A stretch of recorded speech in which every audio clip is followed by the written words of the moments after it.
My ministry, in collaboration with the Kenya National Bureau of Statistics and organizations of and for persons with disabilities, among other stakeholders, also support needs assessment of persons with disabilities and their primary caregivers. The main objective of the assessment is to provide evidence on the met and unmet support needs of diverse persons with disability. My ministry will work with partners to implement the various recommendations in the report.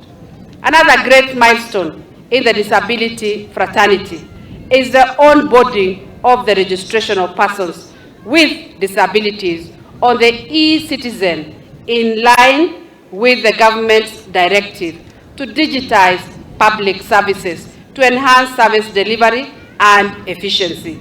I wish to applaud the Council for the initiative and urge the leadership to ensure a robust awareness program for optimal uptake of the e-citizen registration service. Mimi kama county pelekea kushirikiana na mashirika wote, serikali kuu na wale wote wametusaidia kuona kwamba walemavu wamepata haki bila ingetakikana. Kwa hivyo waziri mstahili kusema mengi, mstahili kusema yale viongozi wengine wamesema, yale wamesema, mimi naungana na hawa. Leo ni siku kuu ya kimataifa na mstahili kusema mengi.